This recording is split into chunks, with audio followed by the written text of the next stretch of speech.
Hello, കുറച്ച് മണ്ണെണ്ണ വേണമായിരുന്നു. ഇന്ന് 3 ആളെയും പരിചയപ്പെട്ടിട്ടെന്ന് കാര്യം. മിക്കവാറും അവൾ ഇനിയും വരും. വെയിറ്റ് ചെയ്യാം. എന്താണെന്ന് കണ്ടുപിടിച്ചിട്ട് തന്നെ കാര്യം. മണ്ണെണ്ണ കുറച്ച് വേസ്റ്റ് തുണിയും കൂടെ. ഇതൊക്കെ പണിക്ക് വരുമ്പോ കൊണ്ടുവന്നൂടെ? അയ്യോ, ഞാൻ പണിക്കാരനൊന്നുമല്ല, നെയ്ബറാ. പേര് ഉണ്ണികൃഷ്ണൻ. ഞാൻ ചോദിച്ചില്ല. ഇനി വേറെ വല്ലതും വേണ്ടി വരുമോ ആവോ? വേണ്ടി വരും. എന്തോ ഉണ്ണികൃഷ്ണ, വേഗം പണി തീർത്തിട്ട് പോവാ നോക്ക്. ഒരു എഴുത്തുകാരൻ വന്നിരിക്കുന്നു. ഓർഡർ കൊടുത്തത് ഒരാൾക്ക്, കൊണ്ടുവന്നത് മറ്റൊരാൾ.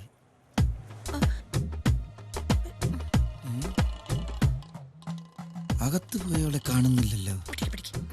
ഇനി ഇവൻ അകത്തേക്ക് ചെല്ലാൻ വേണ്ടിയാണോ വെയിറ്റിംഗ്? രണ്ടിലൊന്നറിഞ്ഞ എനിക്ക് പോകായിരുന്നു.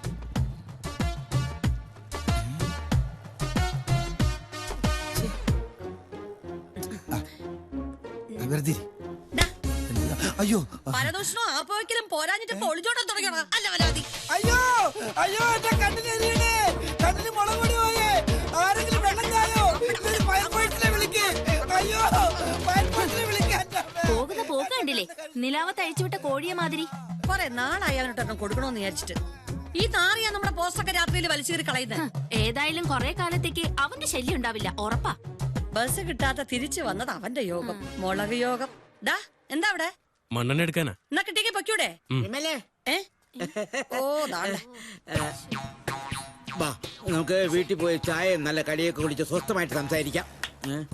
അത് വേണമെന്നില്ലേട്ടാ, ഇവിടെ വെച്ച് തന്നെ നമുക്ക് പറയാം. ശുഭകാര്യങ്ങളാണ്, അപ്പൊ പിന്നെ സ്വസ്ഥമായിട്ട് ഇരുന്ന് വേണമല്ലോ സംസാരിക്കാൻ. വേണ്ട, കമലാസൻ ചേട്ടൻ പറയുന്ന ഏത് കാര്യവും നടന്നോണ്ട് പറയാം. പറ. എന്നാ പിന്നെ പറയാല്ലേ.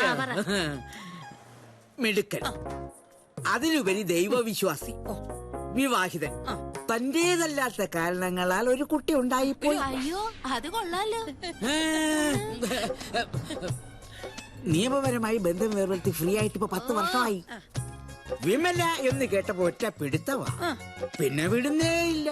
എന്താ ചേട്ടാ, പിടിക്കാനായിട്ട് അയാളെ ഞാൻ കണ്ടിട്ട് പോലും ഇല്ല. ആര് പറഞ്ഞു കണ്ടിട്ടില്ലെന്ന്? കണ്ടിട്ടുണ്ട്. കഴിഞ്ഞ ആഴ്ച ടാക്കീസിൽ വന്നപ്പോ ഈ വിമലെ മതി വരുവോൾ അയാള് കണ്ടു. അത് പിന്നെ എനിക്കൊരു സ്വൈര്യവും തന്നിട്ടില്ല. എന്തുവാ ആലോചിക്കട്ടെ. പിന്നെ രണ്ടും കിട്ടാണെങ്കിലും നിങ്ങൾ തമ്മിൽ നല്ല സിങ്കാണ്, ചേർച്ച. തിരുവമ്പാടി പാറമേക്കാവും പോലെ.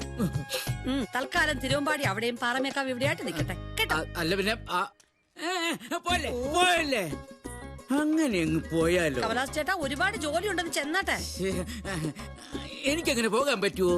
നിങ്ങൾ 4 ആളുടെ കാര്യത്തിൽ എനിക്കുണ്ട് ചില ഉത്തരവാദിത്വങ്ങളൊക്കെ അല്ലേ. പിന്നെ ഐഡമേ കുറച്ച് ഉത്തരവാദിത്തം എടുത്തേ. എന്താ വിമല ഇത്? ചേട്ടൻ കൊടുത്തു വിടട്ടെ. എന്നാ അത് എന്തുവാ ഇത്? ചോദിച്ചാലും 10,000 ഒക്കെ ഇങ്ങനെ എടുത്ത് അങ്ങ് തരുവാ. വേണ്ടേ? പിടിക്ക്. എന്നാലും അനുകൂലമായിട്ടൊരു മറുപടി. ഒരുപാട് സമയം കിടക്കല്ലേ ചേട്ടാ, തൽക്കാലം ചേട്ടൻ ചെന്നാട്ടെ. എന്നെ വാശി പിടിപ്പിക്കരുത് കേട്ടോ. കുറെ നാളായി ഞാൻ ഈ ടാക്കീസിൽ കയറി ഇറങ്ങാൻ തുടങ്ങിയിട്ട്. നിങ്ങൾ 4 പേരുടെയും കല്യാണം നടത്തിയിട്ട് ഈ കമലാസനൻ പളനി പോയി ഈ തലമുട്ടയടിക്കും. അയ്യോ, ഇതിനകത്ത് ഇനി എന്തോന്ന് അടിക്കാൻ? എന്നാ പിന്നെ മീശ എടുക്കല്ലോ. ഇനിയിപ്പോ അയാളോട് ഞാൻ എന്തോ പറയും.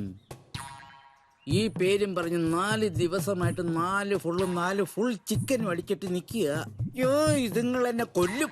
ഒത്തിരി നാളായില്ലേ നമ്മൾ തമ്മിൽ കണ്ടിട്ട്? അതെ അതെ. പണ്ട് നിന്നെ കൊണ്ട് ഞാൻ ഷാപ്പിൽ പോയി, ഓർമ്മയുണ്ടോ? കുടിച്ച് ഷാപ്പ് മുഴുവൻ ഛർദിച്ച് നാട്ടിച്ച് നിന്നെ കൊണ്ട് വീട്ടിൽ ചെന്നപ്പോ അതിന് അമ്മയുടെ നല്ല ചീത്ത ആശാൻ കേട്ടില്ലേ? ആട്ടെ, നീ എപ്പോഴാ ജോലിക്ക് കയറേണ്ടത്? ഇപ്പൊ തന്നെ താമസിച്ചു, അതുകൊണ്ട് നാളെ തന്നെ ജോയിൻ ചെയ്യാണ്. അത് ശരി.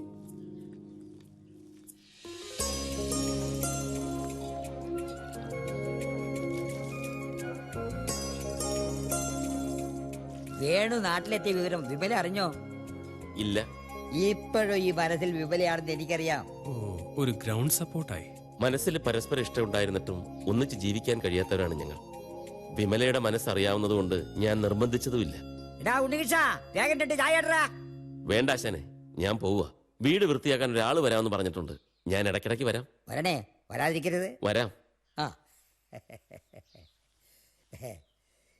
ഇനി ഏതായാലും ഒരു കൂട്ടായി. സർ, സാർ എനിക്കൊരു ഉപകാരം ചെയ്തു തരണം. എന്താ പഞ്ചായത്തിൽ നിന്ന് വല്ല ഒപ്പിച്ചെടുക്കാനാണോ? പഞ്ചായത്ത് നല്ല സാർ, ബാങ്കിൽ നിന്നാ. ഉം. സാറ് ലോൺ എടുക്കാൻ ആഗ്രഹിച്ച അതേ ബാങ്കിൽ നിന്ന്. ഉം? ഞാൻ ലോൺ എടുക്കാൻ ആഗ്രഹിച്ച ബാങ്കോ? ഉണ്ണികൃഷ്ണൻ ചെല്ല്, അകത്ത് പോയി ആശാൻ എന്തെങ്കിലും വെച്ച് വിളമ്പി കൊടുക്കും. ചെല്ല്. സാർ പ്ലീസ്, ഒരു ഏട്ടന്റെ സ്ഥാനത്ത് നിന്ന്. ജാമ്യം നിൽക്കേണ്ട കേസാണെങ്കിൽ അപ്പൊ ആലോചിക്കാം. ഇപ്പൊ ഞാൻ പോകുന്നതുകൊണ്ട് എന്തെങ്കിലും വിരോധമുണ്ടോ? ഇല്ല. എന്നാ പോ. വട്ടന്മാരോട് ഇടപഴകുമ്പം വളരെ സൂക്ഷിച്ചു വേണം.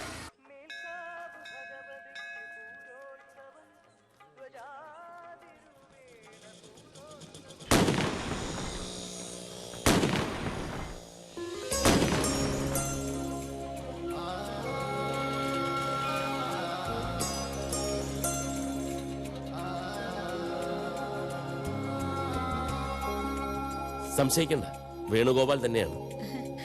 അല്ല, എന്താ ഇവിടെ? ഇങ്ങോട്ട് ട്രാൻസ്ഫർ ആയി പഞ്ചായത്ത് സെക്രട്ടറി ആയിട്ട്.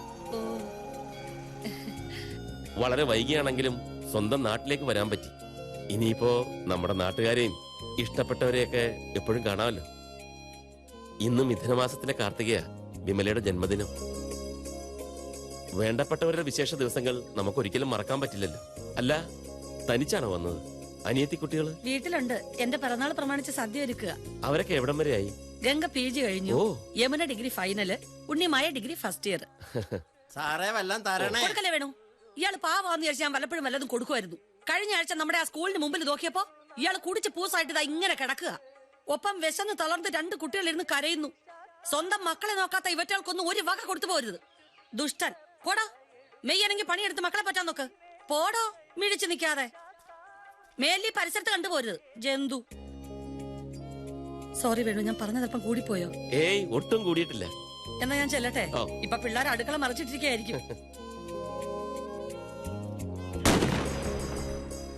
സാർ, താനെന്താടോ ഇവിടെ? സാറിനെ കാണാൻ തന്നെ വന്നത്. ആ ലോണിന്റെ കാര്യമല്ലേ, അത് നമുക്ക് ശരിയാക്കാം. ശരിയാക്കിയാൽ മാത്രം പോരാ, പാസ്സാക്കി കയ്യിലോട്ട് പിടിച്ചു തരണം. ലോൺ പാസ്സാക്കി കയ്യിലോട്ട് പിടിച്ചു തരണം. ആ, അത് ഞാൻ ഏറ്റു. സാറിന് എനിക്ക് വിശ്വസിക്കാലോ? 100% വിശ്വസിച്ചോളൂ. ഭരത, നീ ഇവിടെ? 7-8 വർഷം മുമ്പ് ചായക്കട നടത്തുന്ന മാധവൻ ചേട്ടന്റെ വീട്ടിലെ എരുമയെ മോട്ടിച്ചു വിറ്റ ഞാൻ പിടിക്കപ്പെട്ടപ്പോ നാട്ടിൽ നിന്ന് മുങ്ങി ഇവിടെ പൊങ്ങി. അല്ല, ഇവിടെ എന്താ പരിപാടി? അതിവിടുത്തെ ഏറ്റവും വലിയ പണക്കാരനും കോടീശ്വരനുമായ മൂർക്കമ്പറമ്പിൽ പാപ്പച്ച മുതലാളിയുടെ പ്രൈവറ്റ് സെക്രട്ടറിയാണ് ഞാൻ. നല്ല താമസം, നല്ല ശമ്പളം, നല്ല ചാപ്പാട്. അപ്പൊ രക്ഷപ്പെട്ടു അല്ലേ? പിന്നെ അപ്പൊ നാട് വിടാൻ തോന്നിയ നിന്റെ ഭാഗ്യം. എല്ലാത്തിനും അതിന്റേതായ ഒരു റൂട്ടുണ്ടല്ലോ ഉണ്ണികൃഷ്ണ. പക്ഷെ നീ രക്ഷപ്പെട്ടെങ്കിലും നിന്റെ മുഖത്തിപ്പോഴും ആ ഒരു കള്ള ലക്ഷണമുണ്ട്. അത് നീ എനിക്കിട്ടൊന്ന് വെച്ചതാണല്ല. ലോകത്തിലെ എല്ലാ വലിയ മനുഷ്യരുടെ മുഖത്തും ഒരു കള്ള ലക്ഷണം ഉണ്ടാവും.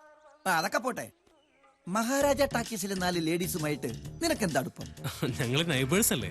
അത് പറഞ്ഞല്ല, അല്ലാതെ നിനക്കെന്താ ഒരു ഇക്കുമത്ത്? അതൊക്കെ ഉണ്ട്. എങ്ങനൊക്കെ? നീ ആരോടെങ്കിലും പറയൂ? ഞാൻ ആരോടും പറയില്ല. നീ പറ. എടാ, അവിടുത്തെ ഗംഗ അല്ല, യമുന അല്ല, പിന്നെ ഉണ്ണിമായ. അതെ. എടാ കള്ള, ആ കുട്ടി എപ്പോഴും എന്നെ ഫോൺ ചെയ്യും. മിസ് കോളാ? അല്ല, ഞങ്ങൾ ഒരുപാട് സംസാരിക്കും. ആ കുട്ടി പാട്ട് പാടും. എന്തൊക്കെ തമാശകളാ കുട്ടി പറയുന്നേ. ആ കുട്ടി തമാശ പറയും, ആ, പാട്ട് പാടും. പിന്നെ എടാ കള്ള, അവൾക്ക് ഇൻകമിംഗ് അല്ലേ ഉള്ളൂ, ഔട്ട് ഗോയിങ് ഇല്ലല്ലോ. അവള് സംസാരിക്കാത്ത പെണ്ണല്ലേ. എന്നോട് വേണോ നിന്റെ നമ്പർ? ഡാ, നീ എന്താ ആലോചിക്കുന്നത്? ഏയ് ഒന്നുമില്ല. നീ വിളിച്ചാൽ അവൾ ഇറങ്ങി വരൂ? ഹേയ്, അവിടം വരെ ഒന്നും ഞാൻ ചിന്തിച്ചിട്ടില്ല. ചിന്തിക്കണം. അവളെ പ്രേമിച്ച് എത്രയും വേഗം നീ അടിച്ചോണ്ട് പോകുന്ന നിന്റെ മിടുക്ക് തന്നെയല്ല, പെണ്ണിന്റെ മനസ്സാ എപ്പോഴാ മാറുന്നെന്ന് പറയാൻ പറ്റില്ല. പിന്നെ നാട്ടുകാരൻ എന്ന നിലക്ക് അവൾ അടിച്ചോണ്ട് പോകാനുള്ള ടാക്സിയും അതിനുള്ള പണവും ഞാൻ സ്പോൺസർ ചെയ്യും. എന്താ? അയ്യോ, നീ ആരോടും പറയല്ലേ? ഇല്ല, ആരോടും പറയില്ല. അപ്പോ നമ്മൾ യുദ്ധഭൂമിയിലേക്ക് ഇറങ്ങുകയാണ്. വിമല നിസ്സാരക്കാരിയല്ല, അവൾ ഝാൻസി റാണിയാണ്. അവളുമായി പടവെട്ടി യുദ്ധം ചെയ്ത് ഞാനും മുതലാളിയും കൂടി നിങ്ങളുടെ കല്യാണം നടത്തി തരും. ഇത് ഭരതവാക്യം. തൽക്കാലം നീ ഇത് വെച്ചോ. എന്തിനാണെന്നാ? ഒരു സേഫ്റ്റിക്ക് വേണ്ടി ഞാൻ വേറെ ഒരെണ്ണം സംഘടിപ്പിച്ചോളാം. അപ്പോൾ നമ്മൾ തുടങ്ങുകയായി. ഓക്കെ? ആ